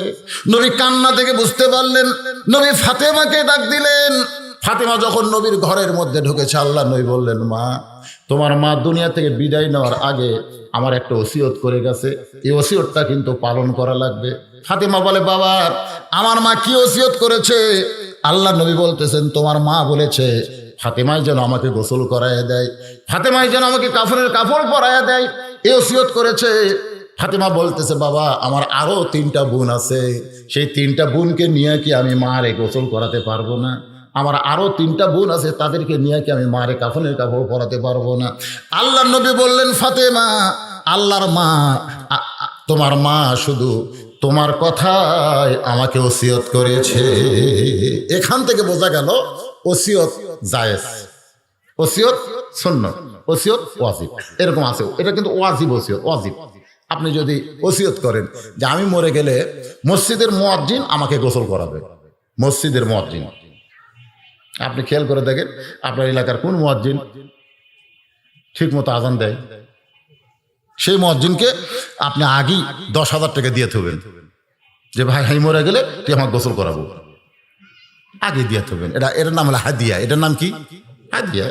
যে তুমি মুয়াজ্জিন, তোমার মাথা সবচাইতে উপরে থাকবে হাসরে। আল্লাহ রাসূল বলেছেন, নবী সাহাবীদের চাইতো, আল্লাহর ওলিদের চাইতো মুয়াজ্জিনকে আল্লাহ বেশি সম্মান হাসরে দিয়া তার মাথা রাখবে সবার উপরে, নূরের একটা টুপি তার মাথায় পরিয়ে দেওয়া হবে। জোরে কান সুবহানাল্লাহ। তো এখন মুয়াজ্জিন আপনাকে গোসল করাবে, ওসিয়ত করলেন, আপনি ওসিয়ত করে গেছেন যে আপনার গোষ্ঠীর মধ্যে কোনো মৌলবি নাই, তা আপনার জানাজা কে পড়াবে? তা আপনি একজন ভালো হুজুরকে ওসিয়ত করলেন যে হুজুর, আপনার আগে যদি আমি মরে যাই আমার জানাজাটা আপনি পড়াবেন। আচ্ছা ঠিক আছে, যে কবরে আপনি 50,000 বছর থাকবেন, সে কবরটা খুঁড়বে কে? কবরটা কে খুঁড়বে? নামাজি না বেনামাজি? এর একটা ওসিয়ত নাই? কথা কন না কেন? না পাইকারি হারে সবাই? আমার এলাকা দেখছি মানুষ মরে গেলে ওই মানুষটা যে কত বড় অনাথ এতিম হয়, আহারে। আর যাই জীবিত আছে তাকে বলতেছে, ভাই আমরা কবর খুলবার যাচ্ছি, তুমি 5 প্যাকেট সিগারেট দাও। মানে ওরা কবর খুলবার যাচ্ছে, 5 প্যাকেট সিগারেট দাও। তখন ওই কি করবে? এরা তো পারতেছে না, ছেলেরা তো পারতেছে না। এখন ওই 5 প্যাকেট সিগারেট দিয়েছে, ওরা ওটি থেকে কোদাল কান্দত লিয়ে সিগারেট ধরাচ্ছে, ওটি থেকেই। কবরের গোরস্থানের মধ্যে যে সিগারেট বন্ধ হয় না, চলতিছে, ফুরে গেলে আবার ধরাচ্ছে, আবার কোদাল মারতেছে, মানে জমির আল কাটতে গেছে, মানে পুকুর খুলবার কাছে, ওইটাতে কবর খুঁড়তেছে, ওদিকে ওদের খেয়ালই নেই। কারণ এরা নামাজে পড়ে না, বেনামাজি বেশিরভাগই। জোরে কোন কথা ঠিক কি? দুনিয়ার একটা বাড়ি আপনি বানাবেন, যেমন তেমন মিস্ত্রি দেখে বাড়ি বানান, কথা কন, যেমন তেমন মিস্ত্রিকে বাড়ি বানান। আমি 3 তলা 4 তলা একটা বিল্ডিং করব, এলাকার মধ্যে সবচাইতে ভালো মিস্ত্রিকে, সে যেন আমার বিল্ডিংটা বানায় দেয়। যে বিল্ডিং আপনি থাকতে পারবেন না, সেই বিল্ডিং বানানোর যদি ভালো মিস্ত্রি লাগে, যে কবরে 50,000 বছর আপনি থাকবেন, সেই কবরের ঘর বানাতে ভালো মিস্ত্রির দরকার নাই? এখন ভালো মিস্ত্রির দরকার নাই না? যাই তাই যাই তাই কবর কেন খুঁড়বে? আপনি একজন মুসলমান ওসিয়ত করেন, মা খাদিজা ওসিয়ত করেছে, ফাতেমা যেন আমাকে গোসল করায় দেয়, ফাতেমা যেন আমাকে কাফনের কাপড় পরায়, ফাতেমা বলতেছে, বাবা আরও 3টা বোন থাকার পরেও মা আমার ব্যাপারে কেন ওসিয়ত করলো আপনি কি জানেন? আল্লাহ রাসূল বলে, ফাতেমা তোমার কাছে আমি বলতে চাচ্ছিলাম না, তারপরেও তুমি যখন শুনতে চাও শোনো। একদিন গভীর রাত্রে তোমার মা আমার কাছে বলতেছে, ইয়া রাসূলুল্লাহ আপনি সব খবর আল্লাহ আপনাকে জানাই, বলেন তো আমি মরে গেলে আমার কি হবে? আমার কোনো সুখের খবর আপনার কাছে আছে? রাসূল খাদিজার কপালে চুমা দিয়ে বলেন, খাদিজা আপনি জানেন এই দুনিয়াতে 10 জন পুরুষকে আল্লাহ জান্নাতের সার্টিফিকেট দিয়েছে, আবার 10 জন নারীকেও আল্লাহ জান্নাতের সার্টিফিকেট দিয়েছে। পুরুষের মধ্যে 1 নম্বর হলো আবু বকর, আর নারীদের মধ্যে 1 নম্বর হলো খাদিজাতুল কুবরা। আপনি হলেন নারী জাতির 1 নম্বর জান্নাতি। মা খাদিজা মুস্কি মুস্কি যখন হাসে, রাসূল বলে, খাদিজা কি হাসি? বলে, ইয়া রাসূলুল্লাহ তাহলে পুরুষের মধ্যে 2 নম্বর হলো হযরত ওমর, নারীদের মধ্যে 2 নম্বরের নাম বলেন। আল্লাহ নবী বলে, খাদিজা 2 নম্বর কে হলে ভালো হয়? 2 নম্বর কে হলে ভালো হয়? আয়েশা হলে ভালো হয় না হাফসা হলে ভালো হয় না উম্মে সালমা হলে ভালো হয়? তখন কিন্তু একটা বউ নবীর ছিল না যতদিন খাদিজা জীবিত ছিল। জোরে কোন কথা ঠিক কিনা? আসলে এটা আমি বলতেছি, তখন নবীর কোনো বিবি ছিল না, শুধু ছিল নাম কি? খাদিজা। খাদিজা বললেন, ইয়া রাসূলুল্লাহ 2 নম্বর ফাতেমা হলে ভালো হয়। আমার কলিজার টুকরা ফাতেমাকে আল্লাহ জানো উমর ফারুকের মতন পুরুষের 2 নম্বর নারীদের বানায়া দেয়। আল্লাহ রাসূল মুস্কি হাসিতে বললেন, খাদিজা আপনি ফাতেমাকে 2 নম্বর জান্নাতি ঘোষণা করার কথা বলতেছেন, অথচ আপনার ফাতেমা তো জান্নাতি নয়, আপনার ফাতেমা তো জান্নাতি নয়। সঙ্গে সঙ্গে খাদিজা চিৎকার করে বলে, রাসূলুল্লাহ আমার ফাতেমা যদি জান্নাতি না হয় তাহলে ফাতেমার খবর কি? রাসূল বললেন, জান্নাতি নারীদের নেত্রী। যেই শুনছে জান্নাতি নারীদের নেত্রী, তখন বলতেছে, ইয়া রাসূলুল্লাহ যে মেয়েটা আমার জান্নাতি নারীদের নেত্রী হবে, ওই মেয়ের হাতের পরশে আমার যখন গোসল করাবে আমার মনে হয় জান্নাতের পথে আমি অনেক এগিয়ে থাকব। ওই মেয়েটা যদি আমাকে কাফনের কাপড় পরায় দেয়, নবী বললেন, ফাতেমা এই জন্যই তোমার মা তোমাকে ওসিয়ত করেছে, যাও তোমার মাকে তুমি গোসল করাও। মা ফাতেমা কান্না বন্ধ করে দিয়ে খাদিজাতুল কুবরাকে গোসল করালেন। গোসল করানোর পরে আল্লাহ নবীর ঘরের মধ্যে এসে বলতেছে, বাবা তাহলে এখন আমার মায়ের কাফনের কাপড়ের ব্যবস্থা করেন। আল্লাহ নবী বললেন, ব্যবস্থা হয়ে আছে, এই ধরো কাফনের কাপড়। এই বলে নবীর জুব্বাটা যখন ফাতেমার হাতে দেয়, ফাতেমা জুব্বা হাতে নিয়ে ছোট বাচ্চার মতন কান্দে ফিকে ফিকাইয়া আর বলে, বাবা আমি মায়ের কাছে গল্প শুনেছি, আমার মা মক্কার সবচাইতে ধনবতী রমণী। জোরে কান সুবহানাল্লাহ। আমি সব সময় মায়ের কাছে থাকার কারণে মায়ের জীবনের বহু গল্প আমি জানি বাবা। কারণ যে মা মেয়ে একসঙ্গে থাকে, আপনারা বলেন তো মায়ের জীবনের গল্প মেয়ে জানে কি জানে না? ধরে কারণ জানে কে জানে না? আমার গল্প আমার বউ কিন্তু আমার বড় মেয়ের কাছে বেশি বলে, মানে আমি যা করছি যা কিছু ও তো তখন হয়নি, বিয়ার পর থেকে অনেক গল্প আমার বড় মেয়ে জানে। কে কইছে? ওর মাও কইছে। খাদিজা বলতে, ফাতেমা তোমার বাবার সঙ্গে তোমার বিয়া হচ্ছে এই খবর তুমি জানো? কি হবে? ফাতেমা বলতেছে, মা যখন আপনার বিয়ে হয়েছে তখন আমি কোথায় ছিলাম? মানে আপনার যখন বিয়ে, অনেক ছেলে কিন্তু বাবার বিয়া খায়। এক ছেলে বলতেছে, আমি আমার বাবার বিয়ার সাথে ছিলাম। আরেকজন, কি করে তুই তখন কোথায়? দ্বিতীয় বিয়া রে। এরকম নাই, বাবার বিয়া খাইছে সন্তান খায় না। তো ফাতেমা বলতেছে নিজের মাকে, মা আপনার যখন বিয়ে হয়েছে তখন আমি কোথায় ছিলাম? খাদিজা বলতেছে, তোমার তখন জন্মই হয় নাই, তাহলে আমি জানবো কেমনে? অথচ আল্লাহ তাআলা কোরআনে বলেছেন, আলাম তারা কাইফা ফাআলা রাব্বুকা বিআসহাবিল ফিল। ওই কাবা ঘর ধ্বংস করে আসা হস্তি বাহিনীকে কি আপনি দেখেছেন? আল্লাহ নবীকে আল্লাহ বলতেছেন, ওই কাবা ঘর ধ্বংস করতে আসা হস্তি বাহিনী কি আপনি দেখেছেন? আল্লাহ নবী বলে, আল্লাহ আমি তখন কোথায় ছিলাম? আল্লাহ বলে, আপনার জন্মই হয়নি, তো জন্ম না হলে দেখবো কেমনে? এই কথার দ্বারা আল্লাহ বুঝাইছেন ওই হস্তি বাহিনীটা মুসলমানের জন্য, নবীর জন্য, আমাদের সকলের জন্য অত্যন্ত গুরুত্বপূর্ণ একটা ঘটনা। জোরে করেন কথা ঠিক কিনা? তো এখন খাদিজার জীবনে একটা গুরুত্বপূর্ণ ঘটনা ফাতেমার সাথে বলতেছেন যে, মা আমার যখন বিয়ে হয়েছিল বিয়ের খবর তুমি জানো? ফাতেমা বুঝবার পারলো কথাটার মধ্যে গুরুত্ব আছে। আচ্ছা মা, আমি তো তখন ছিলাম না, কিন্তু বিয়ের খবর কি? খাদিজা বলতেছে তোমার বাবা তখন আমার বাড়িতে রাখালির চাকরি করতো, তোমার বাবা আমার বাড়িতে রাখালির চাকরি করতো। সঙ্গে সঙ্গে ফাতেমা দৌড়ে এসে মায়ের মুখটা চেপে ধরে বলতেছে, মা খবরদার আমার বাবা সম্পর্কে এরকম বাজে কথা বলবেন না। আল্লাহ রাসূল বলেছেন ছেলেদের চাইতে মেয়েরা বাবাকে বেশি দয়া করে। সরলাখান মায়ের বিরুদ্ধে আপনি বলেন মেয়ে কিছুই বলবে না, কিন্তু বাবার বিরুদ্ধে বলা শুরু করেন সঙ্গে সঙ্গে মেয়েটা কিন্তু আর স্থির থাকতে পারবে না। এই জন্যে আল্লাহ নবী বলেছেন, রে বাবারা, যে মেয়ে তোমাদেরকে বেশি দয়া করে সেই মেয়েকে তোমরাও বেশি দয়া করবে। সরলাখান হ্যাঁ, বেশি দয়ার কথা আল্লাহ নবী বলেছেন। নবী যখন কোনো জায়গায় যেতেন তখন সর্বশেষে ফাতেমার কাছে যেতেন। কার কাছে? সর্বশেষে যাওয়ার সময় সবার শেষে ফাতেমার কাছে যেতেন।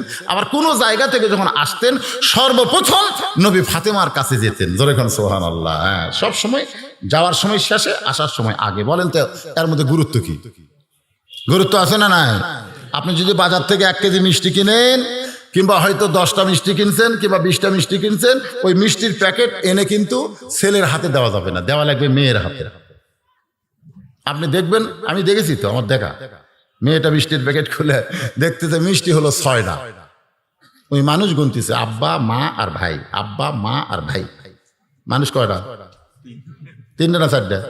কিন্তু ওই মেয়ে কিন্তু 4টা গুনতেছে না, সবসময় গুনতেছে আব্বা 2, মা 2, ভাই 2। 6 মিষ্টি 3 জনক দিয়ে দিছে। তখন আব্বা বলতেছে, কেন মা তোরটা?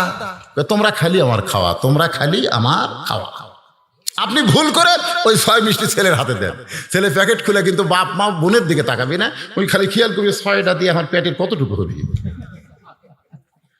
ওই 4টা ইঙ্কার ধরিছে আর 2টা একবার মুকুট মারছে, 2টাই। বাপ বলতেছে কেন হামাকে আর বাজার মিষ্টি নাই, এই 6টা কিনছেন কেন? এইটা হলো ছেলেদের চরিত্র। আর মেয়েদের চরিত্র হলো আর নিজে খায় না, বাপ মাকে খাওয়াবার চাই। জোরে কর কথা, ঠিক কিনা? এই জন্য মেয়েদেরকে ঠকাবেন না। অনেক হাজী সাহেব হজ করতে যাওয়ার আগে 20 বিঘা জমি ছেলেরে দিছে 18 বিঘা, মেয়ের দিছে 1 বিঘা, তাও খাড়িয়ার ধার বোঝেন না, যেখানে আবাদ হয় না, ওই অনাবাদি 1 বিঘা মেয়েকে দিছে, আর 18 বিঘা ছেলেরে দিছে, আর বইয়ের জন্য 1 বিঘা রাখছে। হজ করবার যাচ্ছে, যাওয়ার সময় বলতেছে আমি কাউরে ঠকাইনি, আমি সবাইকে দিয়া হজ করবার যাচ্ছি, যদি মরে যাই। আল্লাহ রাসূল বলেন, তুমি কোরআনের ফরজকে অস্বীকার করে নিজে নিজে বন্টন করলে ইচ্ছে মতো তোমার হজ তো কবুল হবেই না, বরং তোমার দেহের সঙ্গে যাদের দেহ লাগবে তাদেরও হজ কবুল হওয়ার সম্ভাবনা নাই। ওই শয়তানকে পাথর না মারা ওই বেয়াদব হাজীকে পাথর মারলে সওয়াব বেশি হবে। ওই শয়তানক পাথর মারে না, ওই মারতেছে, ওই শালাক মারা দরকার। যাই কোরআনের ফারাইজকে নিজের ইচ্ছা মতো ছেলের 18 বিঘা, মেয়েরে দিয়েছে 1 বিঘা। আপনি বলেন তো, ছেলে যদি পায় 18, মেয়ে পাবে কত? 9 বিঘা পাবে। বাবার সম্পত্তিকে 9 বিঘা পাবে। এরকম অনেক আছে মেয়েরে ঠকায়। আল্লাহ নবীর বিবি খাদিজা বলতেছেন, ফাতেমা তোমার বাবা আমার বাড়িতে যখন রাখাল ছিল, সঙ্গে সঙ্গে ফাতেমা মুখটা চাইপা ধরে বলতেছে, মা আমার বাবার সম্পর্কে বাজে কথা আপনি বলতে পারবেন না। তার মানে মেয়েরা বাবার কোনো কষ্টের কথাই স্বীকার করতে চায় না।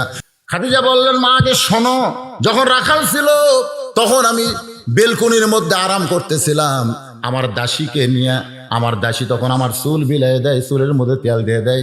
এমন সময় দেখি দুপুর বেলায় সমস্ত রাখালগুলো ঘরের মধ্যে আরাম করতেছে। খাদিজাতুল কুবরা চমকে গেল।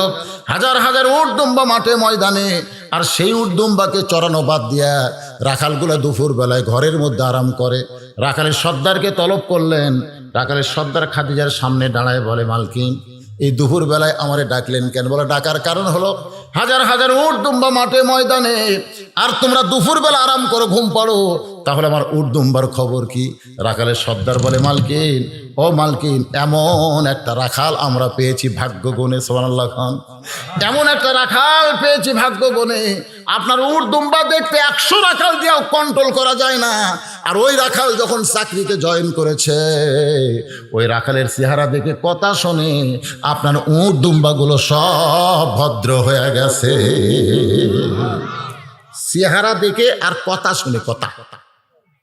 খাদিজা কয় জন্তু জানোয়ার কোনোদিন মানুষ রাখালের বাধ্য হয়? এই গাঁজাখুরি গল্প, গাঁজাখুরি।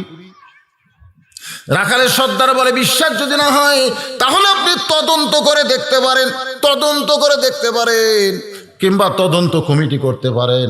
আপনি মালকিন, আপনাকে তদন্ত করতে কেমনে বলবো? আপনি তদন্ত কমিটি করেন। আমাদের বাংলাদেশে এরকম তদন্ত কমিটি আছে না নাই? খাদিজা বলতেছে কাকে তদন্ত করতে পাঠাবো?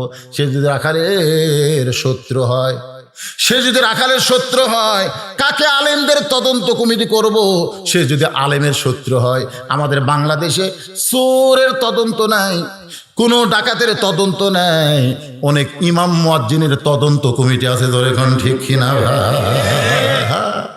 ইমাম সাহেব মসজিদের মধ্যে কি কয়, কি ওয়াজ করে, সেইটার তদন্ত হচ্ছে। ইমামের দাড়ি এক মুষ্টির নিচে না উপরে, তার তদন্ত হচ্ছে। একজন ওই দূরে থেকে মুঠ, মানে ইমামের দাড়ির দিকে, ইমামের দাড়ি এই এক মুষ্টির নিচে না উপরে, এই দাড়ি। তো বলতে ভাই এটা কি দেখতেছে? বলে আল্লাহ রাসূল বলেছে কমপক্ষে এক মুষ্টি দাড়ি রাখা লাগবে। তো হুজুরের দাড়ি তো ছোট দেখা যায়।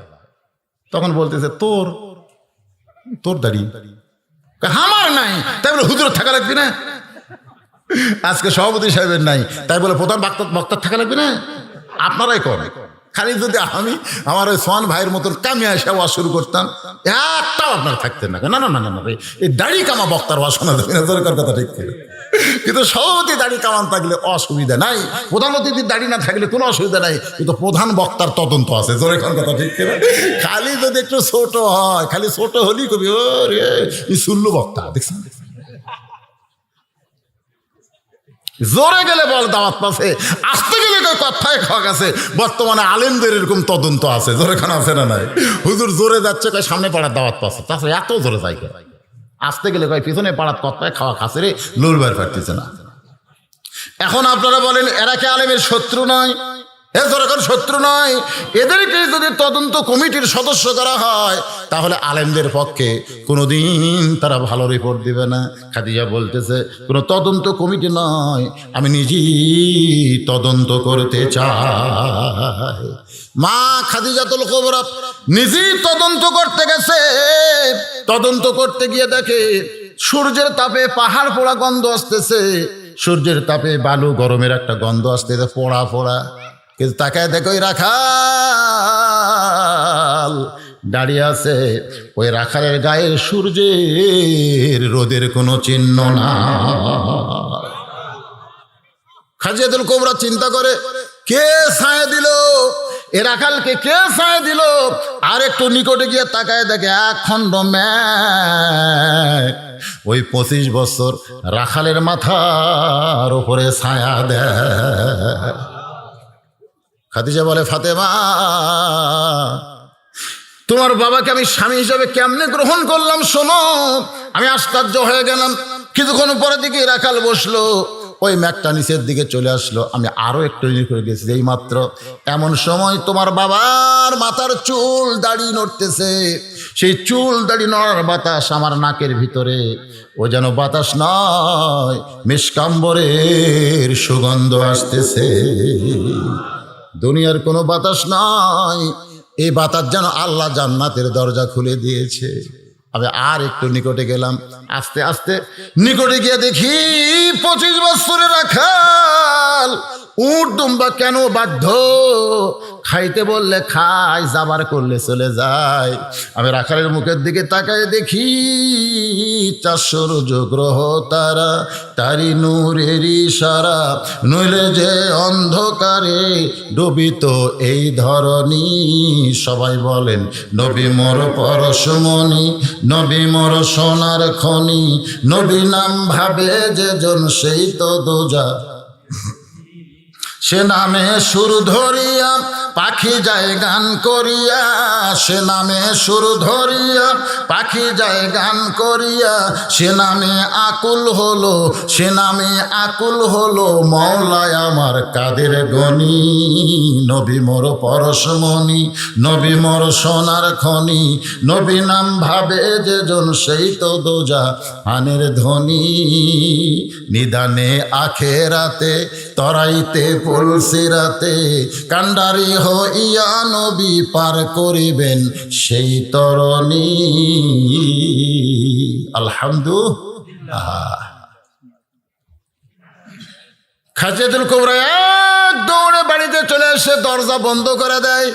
যেই দাসী মাথার চুল আশ্রয় দিচ্ছিল সেই দাসী বলে, মালকিন রাখালের তদন্ত করতে গেলেন, তদন্তের রিপোর্ট না দিয়ে দরজা কেন বন্ধ করে দিলেন?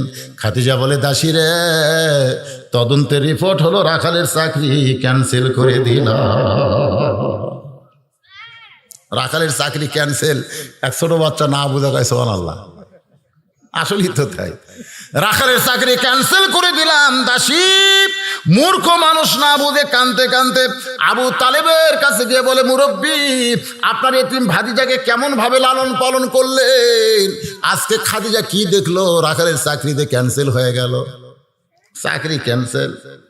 আবু তালেব নবীর ঘরে গিয়ে দেখে 25 বছরের যুবকের দর দর করে পানি পড়তেছে। আবু তালেব বলে, বেটা কি অপরাধ করলি, খাদিজা রাখালের চাকরি ক্যান্সেল করে দিল। নবী কান্দের বলে, চাচা আমি কোনো অপরাধ করিনি, কি কারণে ক্যান্সেল করলো আপনি খোঁজ নেন। আবু তালেব খাদিজার বাড়িতে এসে দেখে সুন্দর করে খাদিজা একটা চেয়ার সাজায় রাখছে। খাদিজা জানে যে আবু তালেব তো অবশ্যই আমার বাড়িতে আসবে। যেই মাত্র ঘরের মধ্যে খাদিজা হাতটা ধরে বলে, চাচা মেহেরবানি করে আপনি একটু চেয়ারে বসেন। আবু তালেব বলে, মা আমার এতিমকে চাকরি থেকে ক্যান্সেল করে দিয়া আমার চেয়ারে বসাই বাপ, আমি আমার এতিমকে এত ভালোবাসি, আমি চেয়ারের মধ্যে বসতে পারবো না। খাদিজা বলে, চাচা আপনার এতিমকে, আপনার রাখালকে চাকরি ক্যান্সেল করার কারণ হলো আমি তাকে আমার স্বামী হিসাবে গ্রহণ করতে চাই। ফাতেমা কান্দের বলে, বাবা মক্কার সবচাইতে ধনবতী রমণী আমার মা, রাখাল থেকে আপনাকে স্বামী হিসেবে গ্রহণ করলো, আজকে সেই মা মারা গেছে, মক্কার দোকানে কি নতুন কোনো কাপড় নাই? নতুন কোনো কাপড় না দিয়া এই পুরাতন জুব্বা কেন দিচ্ছেন গো বাবা? নবী কান্দের বলে, ফাতেমা এই জুব্বা আমি তোমার মাকে দেইনি মা, এই জুব্বাই তোমার মা আমার কাছে চাইছে। ফাতেমা বলে, বাপ এই পুরাতন জুব্বার বিশেষত্ব কি? আল্লাহ নবী বললেন, ফাতেমা এই জুব্বা সাধারণ কোনো জুব্বা নয় মা, এই জুব্বার সঙ্গে আল্লাহর কোরআনের সম্পর্ক রয়েছে। এখন আপনারা বলেন, কোরআনের সম্পর্ক যার সঙ্গে থাকে তার দাম কম না বেশি? ধরে কোন কম না বেশি? কিন্তু আমাদের বাংলাদেশে এই কোরআনের সম্পর্ক যাদের সাথে, তাদের দাম মনে হয় দিন দিন কমতিছে। কথা কয় না? কোরআনের সম্পর্ক পুরাপুরি যারা কোরআন অনুযায়ী চলতে চায়, কোরআনের হক কথা বলবার চায়, তাদের দাম কম না বেশি? বেশি দাম, বেশি বলি। হ্যাঁ, একটা দিক দিয়ে আপনার ঠিক আছে, শুধু আপনার বুঝতে পেরে বলতে পারতেন। আমার এলাকার এক হাফেজ সাহেব আমাকে বলতেছে, হুজুর গত জুম্মায় আমার জীবন সার্থক, গত জুম্মায় আমার জীবন সার্থক হয়ে গেছে। আমি বললাম, কেন বাবা? বলে, হুজুর এমপি সাহেব মসজিদের মধ্যে আসলো, কিন্তু আমার পিছনে খাড়া হয়ে নামাজ পড়লো। আমি যখন সামনে গেলাম তখন মনে মনে করলাম, এমপি তুই যতই দামি হ, ভিতরে ঢুকে দেখ কার দাম বেশি। ধরে কোন কথা ঠিক কিনা? আসলে এমপি বলেন, মন্ত্রী বলেন, তাদের দাম কিন্তু বাইরে আছে না নাই? ধরে কোন আছে, কিন্তু ভিতরে ঢুকে দেখেন সবাই বলবে, হুজুর আপনি সামনে যান, হুজুর আপনি সামনে যান। ইমাম সামনে যা মনে মনে চিন্তা করে, আজকে রুকুর মধ্যে এমপিকে ইচ্ছা করলে আমি ধীরে ধীরে সুবহান রাব্বিয়াল আযীম, সুবহান রাব্বিয়াল আযীম ধীরে ধীরে বলে বেশিক্ষণ ওপর করে রাখা পারবো। ধরে কেন পারবো? ইচ্ছা করলে, আমি ইচ্ছা করলে তাড়াতাড়ি উঠে পারি, আমি ইচ্ছা করলে বেশিক্ষণ ওপর করে তো পারি। আগে এমপির দিকে তাকালো, তাকায় দেখে যে উরা তার পেট মোটা, উরা তার পেট মোটা তাদের হয়, তাদের রুকু করতে খুব কষ্ট হয়। ধরে ঘর কথা ঠিক আছে? রুকু মানে কি? মাজা সোজা করা লাগবে রে, উটের মতো ভাঁজ করে দিলে রুকু হবি না, একার তরতরা সোজা করতে হবে। ঠিক কিনা বলেন? হ্যাঁ। তো এখন ইমাম সাহেব যায় সুবহান রাব্বিয়াল আযীম দম খায়, এমপি খালি পিঠ কসলায়, ইমাম মনে মনে করে যতই কসলা আমি না তোলা পর্যন্ত মাথা তুলবার পারবো না। তার মানে কি বোঝা গেল? ইমামের দাম কম হলেও সম্মান কম না বেশি? জোরে বলেন, সম্মান কম না বেশি? আল্লাহর বান্দারা এ কোরআনের সঙ্গে যারা সম্পর্ক রাখবে তাদের দাম হয়তো বাংলাদেশে কম হতে পারে, কিন্তু আল্লাহ তাদের সম্মান বাড়ায় দিবে। আল্লাহ নবী বলেছেন, খায়রুকুম মান তাআল্লামাল কুরআন ওয়া আল্লামা। ওই ব্যক্তি সবচাইতে সম্মানী এবং দামি যে আল্লাহর কোরআন শিখেছে এবং অপরকে কোরআনের শিক্ষা দেয়। রাসূল বলেছেন, এই হাদিসটা আমি যখন পড়ি তখন খুব চিন্তা হয় যে নাওমুল আলেমে খায়রুম মিন ইবাদাতে জাহেল। নাওমুল আলেমে খায়রুম মিন ইবাদাতে জাহেল। মূর্খের ইবাদতের চাইতেও আলেমের নিদ্রা হলো উত্তম। জোরে কোন সুবহানাল্লাহ। আচ্ছা, আপনারা দুই একজন লোক ওটা বসা করতেছেন কি এশার নামাজের টেনশনে আছেন? আজান অনেক আগে হয়ে গেছে, তো এশার নামাজ আমি যদি ওই এশা পর্যন্ত ওয়াজ করতাম তাহলে তো আপনারা 1 ঘন্টা ওয়াজ পেতেন। কারণ 3 ওয়াক্ত নামাজে মানুষের হুঁশ থাকে না। একটা হলো আসর, মাগরিব আর এশা। যত তাড়াতাড়ি মারে, জোরে কোন কথা ঠিক করে, খালি পাড়াগাড়ি। আসর পড়তি মাগরিব, মাগরিব পড়তি এশা। আল্লাহ রাসূল বলেছেন, তোমাদের যদি কষ্ট না হতো তাহলে আমি নবী এশার নামাজ একটু বিলম্বে পড়া পছন্দ করি। সুবহানাল্লাহ না কেন? তো এতদিন আপনার নামাজ পড়েছেন কটার সময়? কটার সময় পড়ছেন? 7টায়। আজকে 8টা পর্যন্ত হবে, কেবল বাজতেছে 7:52। এখনো তো 8টাই বাজেনি। না, এই যে ওটা বসা, কিসের ডায়াবেটিস? আমি যখন ঠেজে আইছি তখন থেকে এ পর্যন্ত 1 ঘন্টা 52 মিনিট হচ্ছে। কি শেষ পর্যন্ত শুনবেন না? তাহলে ওটা বসা। ইজা জাআ নাসরুল্লাহি ওয়াল ফাতহু ওয়া রাআইতান নাসা ইয়াদখুলুনা ফি দীনিল্লাহি আফওয়াজা ফাসাব্বিহ বিহামদি রাব্বিকা ওয়াস্তাগফির ইন্নাহু কানা তাওয়াবা। নবীর সামনে এসে ওমর ফারুক খালি রাগের সুরে থরথর করে কাঁপতেছে। আল্লাহ রাসূল বলে, ওমর কাঁপো কেন? বলে, কাঁপার কারণ হলো আবু জেহেলের বাড়িতে গেছিলাম, আবু জেহেলের বেটা ইকরামা নাই। উহুদের যুদ্ধে যিনি সেনাপতি ছিল তার নাম হলো ইকরামা ইবনে আবু জাহেল। আবু জেহেলের বেটা সেনাপতি, তাকে আজকে আমি হত্যা করতে চাইছিলাম মক্কা বিজয়ের দিনে, কিন্তু দেখি সে বাড়িতে নাই। আবু সুফিয়ানের বাড়িতে গেলাম, সেও বাড়িতে নাই।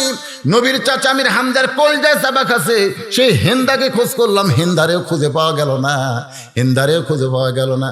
রাসূল বলে, ওমর তুমি যাদের খোঁজ করতেছো তাকায় দেখো তারা ঘরের ভিতর। সুবহানাল্লাহ। যাকে তরবারি না খোঁজ করতেছো ঘরের মধ্যে ঢুকে দেখো। ওমর ভুল কি দিয়ে দেখে 3 জন, ওই 3টে যুদ্ধ অপরাধী। 3 জন কি কথা কয় না, যুদ্ধ অপরাধী ফল খাচ্ছে, খুরমা খেজুর খাচ্ছে, সাথে পানি। ওমর কয়, এরকম আমি হত্যা করার জন্য খুঁজতেছি, আর এরকম আপনি ঘরের মধ্যে তোরা ফল খেলাচ্ছেন। আল্লাহ রাসূল বলতেছেন, ইন্নাহু কানা তাওয়াবা। যারা কান সুবহানাল্লাহ। রে ওমর, যাদেরকে হত্যা করার জন্য তুমি খুঁজতেছো, তুমি কি মনে করছো গভীর রাত্রে মক্কা থেকে মদিনায় হিজরত করেছি? তুমি দেখো আবার গাড়ে হীরার সাথী আবু বকরের দিকে, ওমর ফারুক আবু বকরের দিকে তাকায় দেখে আবু বকরের 2 চোখের পানি গাল বেয়ে পড়তেছে আর মুখটা মুচকি মুচকি হাসতেছে।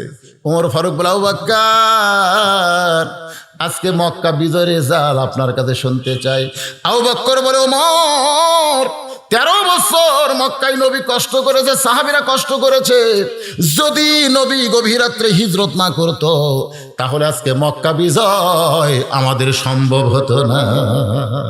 আর যাদের কারণে হিজরত করলাম, যাদের কারণে আজকে মক্কা বিজয় হলো, তাদেরকে হত্যা না করে ইসলাম তাদেরকে ক্ষমা করে দিয়েছে।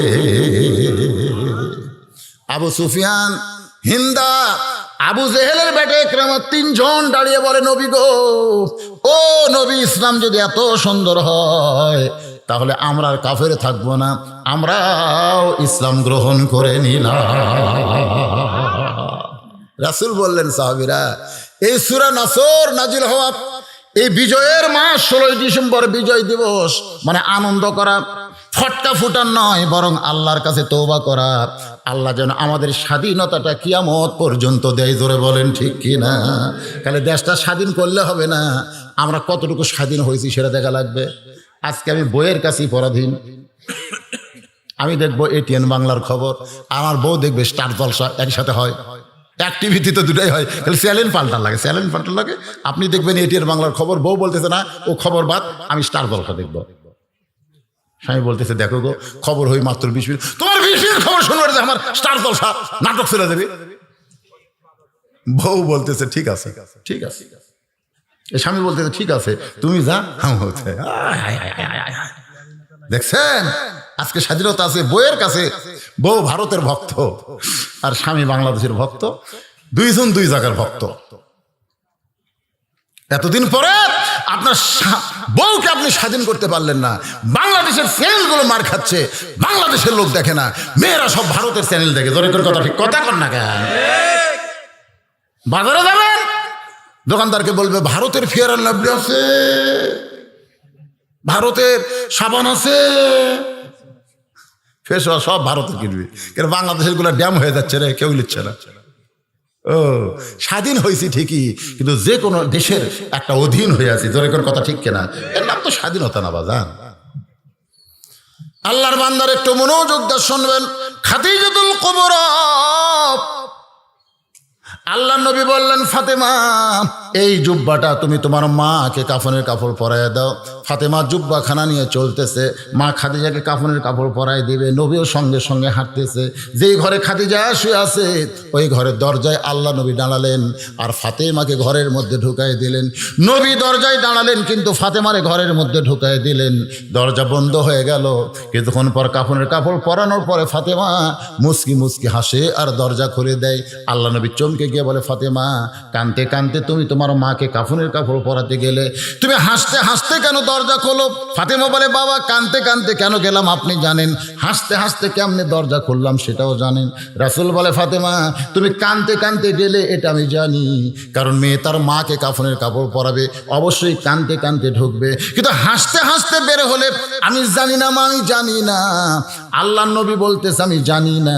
ফাতেমা বলে বাবা এতদিন আমি মনে করতাম আপনি সবই জানেন, কিন্তু এই মুহূর্তে জানলাম আপনি জানেন না, আপনি জানেন না। রাসূল বললেন আমি তখনই জানি যখন আমাকে আল্লাহ জানায়। এখান থেকে প্রমাণ হয়ে গেল ঘরের খবর ফাতেমা কেন হাসতেছে। এটাই যদি নবী না জানে তাহলে গায়েবের মালিককে আরো জোরে আল্লাহরে ধন নবীরে দিয়া, আল্লাহরে ধন নবীরে দিয়া, আল্লাহ গেছে গায়েব হইয়া, নবীরে ধন খাজা পাইয়া শুয়া আছে আজমিরে, কেউ ফেরে না খালি হাতে খাজারে তোর দরবারে। একজন দুইজন নাউজুবিল্লাহ কনকারে। এ গোবিন্দপুর মাজারের লোকেরা সব কি খাজার দল হয়ে গেছেন নাকি? জোরে কর নাউজুবিল্লাহ। হ্যাঁ আমাদের বাংলাদেশে এরকম বেসাইজা গান আছে না নাই? জোরে গান আছে না নাই? গায়েবের মালিককে আরো জোরে জোরসে বলেন হুয়াল্লাহুল্লাযী লা ইলাহা ইল্লাহু আলিমুল গায়বি ওয়াশ শাহাদাতি হুয়ার রহমানুর রহিম। কি আয়াতটা আপনার পড়েন না? সূরা হাসরের শেষ 3 আয়াত আপনারা পড়েন না? এখানে তো আপনি স্বীকারই করে দিচ্ছেন গায়েবের মালিক হচ্ছে আল্লাহ। নবী বললেন ফাতেমা কানতে কানতে তুমি ঢুকলে এটা আমি জানি, কারণ তোমার মাকে কাফনের কাপড় পরায় দিবা, কিন্তু হাসতে হাসতে দরজা কেন খুললে মা? আমি নবী তো জানি না। ফাতেমা বলে বাবা তাহলে শোনেন, আমি যখন আপনার জুব্বা নিয়ে মাকে পরাবার গেছি, আমার মাকে যখন জুব্বা পরাবো কাফনের কাপড় হিসাবে ইয়ানজুরু বিনুরিল্লাহ, তখন আমার 2টা চক্ষু বন্ধ হয়ে যায়। আমি বন্ধ করি না, কে যেন চক্ষু আমার বন্ধ করে দেয়। আমার মাকে কাপড়ের কাপড় পরাবো, এমন সময় আমার চক্ষু বন্ধ হয়ে গেছে। আমি তখন দেখতে পাইছি বাবা আমার মাকে আল্লাহ তাআলা জান্নাতের পোশাক পরাইছে। সেই জান্নাতি পোশাকের উপরে আমি ফাতেমা আপনার জুব্বাখানা পরায় দিয়ে হাসতে হাসতে দরজা খুললাম। রাসূল কান্দার বলে, ফাতেমা, যেদিন তোমার মা আমাকে নবী বলে স্বীকার করেছে, ও ফাতেমা, দুনিয়াতে কোনো বউ তার স্বামীকে নবী বলে স্বীকার করবে? মনের মধ্যে একটু ডাউট হয় কি হয় না? কারণ আমারে তো হয়, দুনিয়ার সবাই আমাকে হুজুর কয়, কিন্তু বউ আমাকে হুজুর কয় না। আমি কইছিলাম, হুজুরকে ডাক দিলে তোমার মুখে একটু শুনবার চাই, কেমন লাগে, একটু হুজুর কত? বউ কয় জনগণ চিনে না তাই হুজুর কয়, কিন্তু আমি চিনি মালটা কি। হুজুর এত সহজ নয়, আমরা বইয়ের কাছে হুজুর হওয়ার পারি নাই। আর সর্বপ্রথম নবীকে নবী বলে স্বীকার করেছে খাদিজাতুল কুবরা, যারকান সুবহানাল্লাহ। কারণ খাদিজা জানে আমার নবীর ভিতরেও যা বাহিরেও তাই। আর আমাদের বউ জানে এরা বাইরে হুজুর, কিন্তু ভিতরে হাসতেছেন। সর্বপ্রথম আবু বকর জীবন গ্রহণ করে নাই, আগে করছে খাদিজা, বউ নবী বলে স্বীকার করছে। সুবহানাল্লাহ কর না কেন? সর্বপ্রথম নবী বলে স্বীকার করার সঙ্গে সঙ্গে আমার বিশ্বাস আল্লাহ তোমার মায়ের সঙ্গে ভালো ব্যবহার করবে। আল্লাহ তোমার মায়ের সঙ্গে ভালো ব্যবহার করেছে। নবী খাদিজাতুল কুবরাকে ওই অন্ধকার কবরের মধ্যে নামায় দিচ্ছেন। দুই চোখ দিয়ে দর দর করে পানি পড়তেছে, গাল বেয়ে বেয়ে টপ টপ করে পড়তেছে। আবু বকর বলে, ইয়া রাসূলুল্লাহ, হুজুর আপনি যদি এমন করে কাঁদেন তাহলে আমরা কেমনে সহ্য করব? রাসূল বলে, আবু বকর, আমি যখন খাদিজার লাশটা নিয়ে কবরের মধ্যে নামছি, আমি নবী হয়ে নামিনি, আমি এমন একজন স্বামী, আজকে খাদিজাকে হারায়া আমি বড় একা হয়ে গেছি। তোমরা কি জানো এই গভীর রাত্রে সে যতই রাত হোক ঘড়ি দেখে না। যখন আমি দাওয়াতের কাম শেষ করে দরজায় এসে দাঁড়াইছি, কোনোদিন খাদিজা বলে আমাকে ডাক দেওয়া লাগে নাই। দরজায় দাঁড়ানোর সঙ্গে সঙ্গে খাদিজা দরজা খুলে দেয়। নবী বলেন, খাদিজা আপনি দরজা কেমনি খুললেন গো? আমি তো আপনাকে ডাক দেই নাই। খাদিজা বলে, হুজুর ওই যে বিবাহের আগে 25 বছর বয়সে আপনাকে তদন্ত করতে গিয়া আপনার দেহ থেকে একটা সুগন্ধ পাইছিলাম, সেই সুগন্ধ এখন আমার নাকের ভিতরে। আপনি হলেন মেশকাম্বর, আপনি যখন চলে যান আমি দরজার কাছে নাকটা লাগাইয়া দাঁড়িয়ে থাকি, আপনি আসা মাত্র আপনার দেহের সুগন্ধ আমার নাকের মধ্যে আসে, আমি সঙ্গে সঙ্গে দরজা খুলে দিই। রাসূল কান্দার বলে, আমার দরজা এখন থেকে আর কে খুলে দিবে? কে আমাকে উরুদ বালিশ বানায় দিবে? আল্লাহ নবী ঘুম থেকে চেতন পায়, দেখে মাথার তলে বালিশ নাই। এই খাদিজার উরাতের উপরে নবী ঘুম থেকে চেতন পায়। নবী বলে, খাদিজা আপনি কি ঘুমাননি? বলে, হুজুর সারা রাত আপনাকে আদর করেছি। খাদিজা অন্ধকার কবরে, আমার চোখ দিয়ে দর দর করে পানি পড়তেছে। আমি কি করব? সাহাবীরা শোনো, আমার তো করার কিছুই নাই, বড় একা হয়ে গেলাম। খাদিজাকে কবরে মাটি দেওয়ার পরে আল্লাহ নবী কবর থেকে নড়েন না। সমস্ত সাহাবী যখন কবর থেকে চলে যায়, নবী কবরের পাশে দাঁড়ায় আছেন। ঘন্টার পর ঘন্টা চলে, মুনকির নাকির আসে না। আল্লাহ বলে, হাবিব খাদিজার কবরের পাশে কেন দাঁড়াইছেন? বলে, খাদিজার কবরে মুনকির নাকির পাঠালে উত্তর দিবার পারবে না, খাদিজার পক্ষ থেকে আমি নবী একটু উত্তর দিবার চাই। আল্লাহ বলে, হাবিব ওই খাদিজার কবরের চিন্তায় দুনিয়াতে জীবিত অবস্থায় চোখের পানি দেখে আমি আল্লাহ এত খুশি হয়েছি, খাদিজার কবরে মুনকির নাকির যাবে না, আমি আল্লাহ খাদিজার পক্ষে উত্তর দিয়া দিলাম। গেল দুনিয়ার আনন্দ, দুনিয়ার মিছিল, দুনিয়ার বিজয় কিছুই না। মুসলমানের বিজয় হলো মুসলমান হয়ে দুনিয়া থেকে বিদায় নেওয়া লাগবে। আর যতদিন দুনিয়াতে থাকবো আমাদের সকলকে মরার আগেই মৃত্যু চিন্তা নিয়ে মরতে হবে। আমাদের সকলের সামনে কবর আছে না নাই? তাহলে এখন আপনারা বলেন, এই যে কবরে রস করলাম, যে কোনো সময় মৃত্যু হবে, খাদিজার মতো মানুষ কবর নিয়ে টেনশন করে, আপনারা কারা কারা ঈশার নামাজ পড়বেন না? আস্তাগফিরুল্লাহ রাব্বি মিন কুল্লি জামবি ওয়া তুবু ইলাইহি। আজকের মাহফিলের সম্মানিত সভাপতি সাহেব ওয়াজ শুরু করার কিছুক্ষণ পরে আইছে, এখন আইছে মোনাজাতের আগে কিছু বলবেন? আপনি কিছু বলবেন না? আল্লাহুম্মা আমিন। আল্লাহুম্মা আনতাস সালাম ওয়া মিনকাস সালাম তাবারাকতা ইয়া যাল জালালি ওয়াল ইকরাম। আয় আল্লাহ তাআলা, জনাব খন্দকার ওমর শরীফ চৌহান, যার সৌজন্যে আজকের এই মাহফিল, দীর্ঘ অনেক দিন তিনি চেয়ারম্যানের দায়িত্ব ছিলেন, আপাতত সেই দায়িত্ব থেকে অবসর নিয়ে আল্লাহ এই মাহফিলটা তিনি করেছেন জনগণের যুবকদেরকে নিয়ে।